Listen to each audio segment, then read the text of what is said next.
Alright, this is a how-to video on how to put your hookah together when you first receive it. When you first receive it, it will come in two separate packages, with the one with the frame and hoses and mounting hardware and fabrics in one package, and the engine and pump in the other package. So the first thing you need to do is use the 4 supplied bolts, the 1/4-inch bolts right here. I partially assembled this one for demo purposes.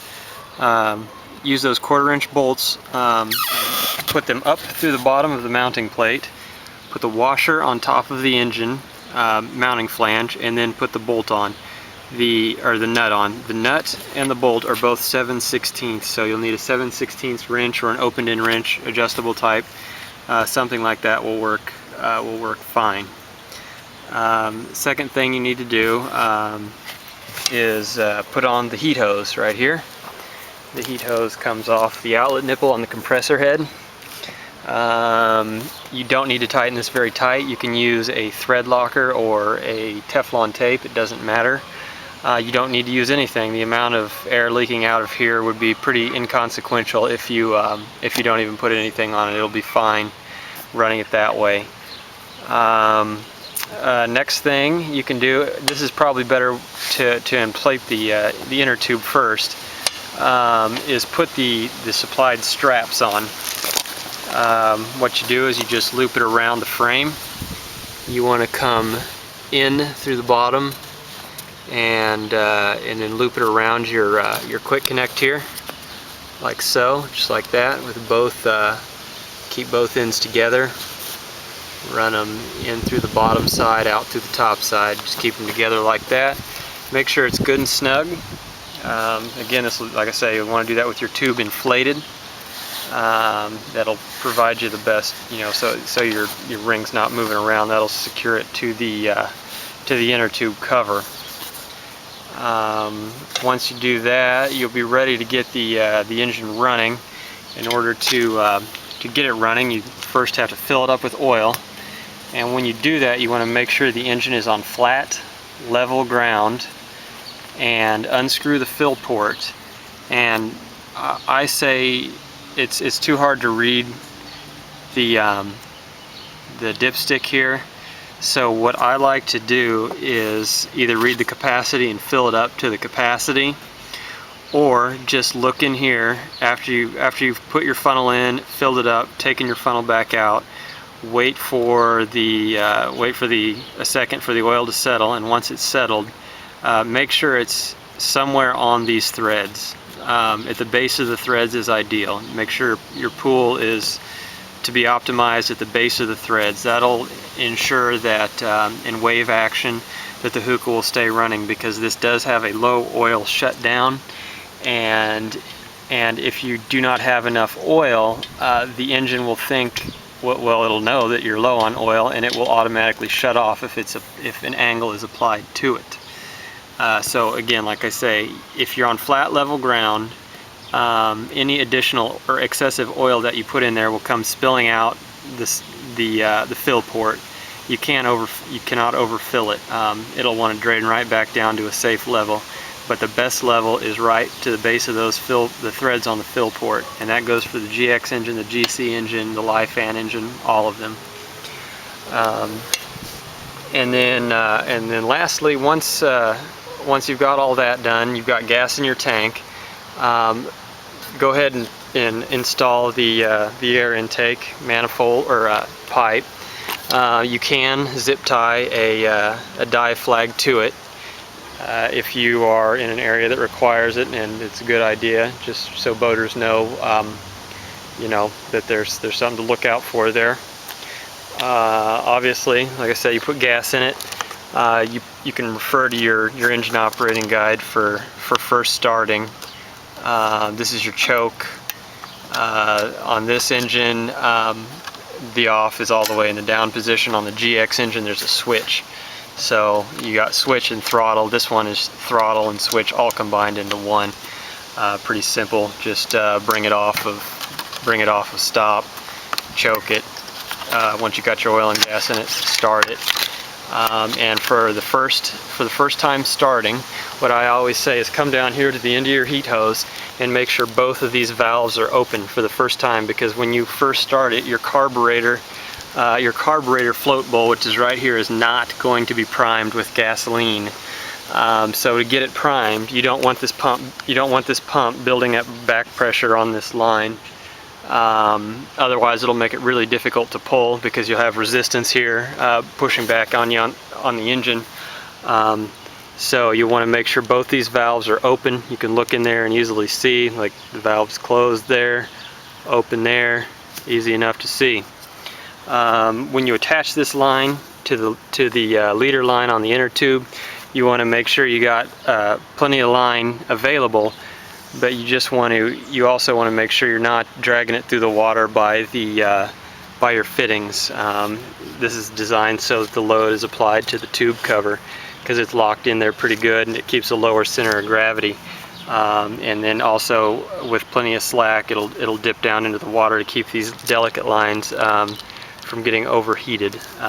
You can actually run it out of the water, it's fine. But your hoses in general are going to last, your downlines are going to last a bit longer if they're underwater the entire time. So that's kind of the setup. So once you've started it the first time, let it run for 30 seconds or so, let it heat up. As it idles, it'll automatically get the carburetor primed for the first time, so it'll be easier to start the second time. Your valves will be open, it'll be blowing air out, that's fine.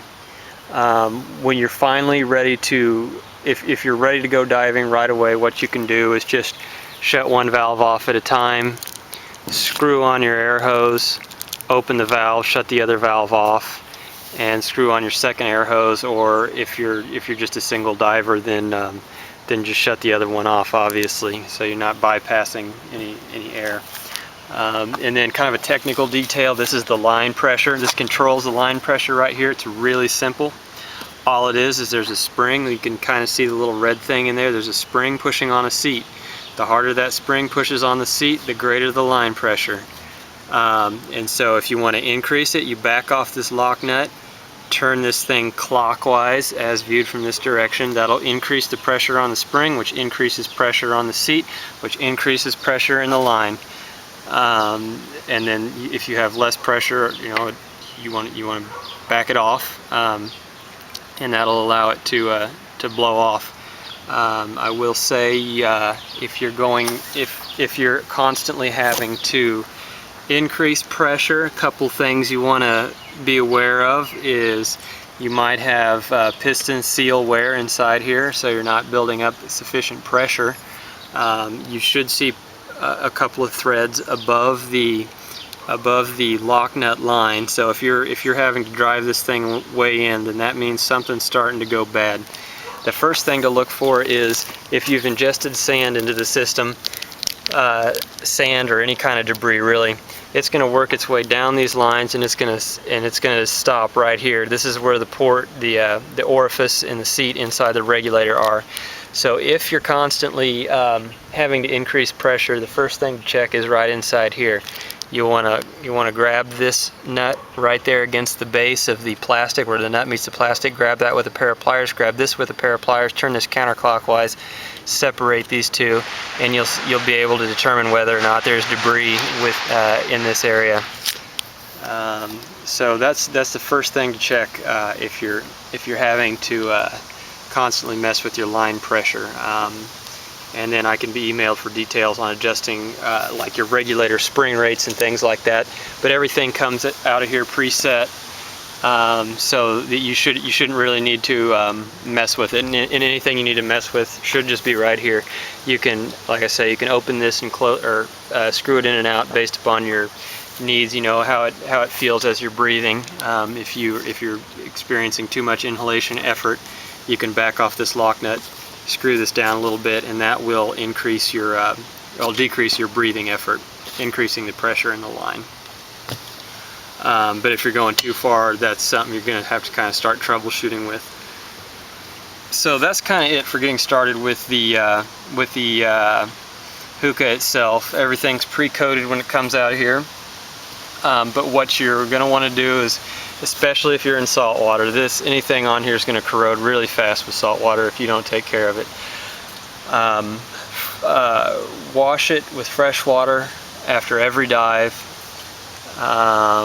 And then what I say is use an anti-corrosion spray on everything, maybe after every 10 to 15 dives. And one place you really don't want to overlook is the intake. I'm going to put this down a second here.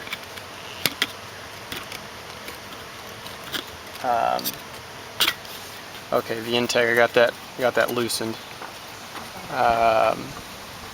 What you're going to want to do is, with the pump running and with your valves open, is spray anti-corrosion spray directly into here. It'll suck it in, it'll coat the valve plates inside here, and keep those corrosion free in case you get any saltwater ingestion, and it'll blow the excess right on out the other side. So that's, like I say, that's every 10 to 15th dive you're going to want to do that procedure, is fire some of that down in here, and then just make sure everything else is coated with either a silicone spray or any kind of anti-corrosion spray, or anything of that, of equal value there.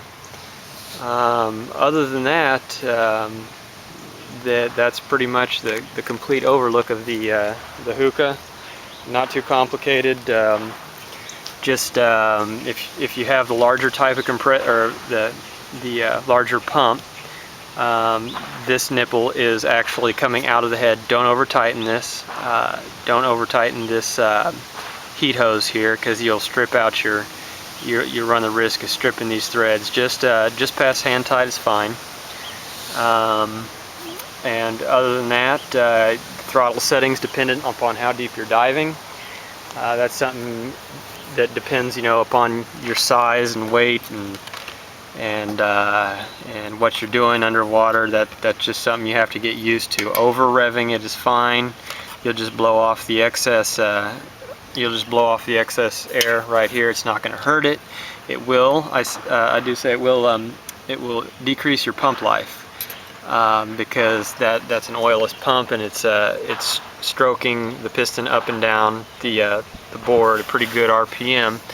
So you're gonna experience some wear if you're constantly revving it real high, and so just be aware of that. But it really is not just going to damage it right away or anything, but you are going to get some extra heat in there. So that's kind of the overview of operating your Hookah. And then if you have any other questions about anything, go ahead and shoot me an email. It is support@octopumps.com.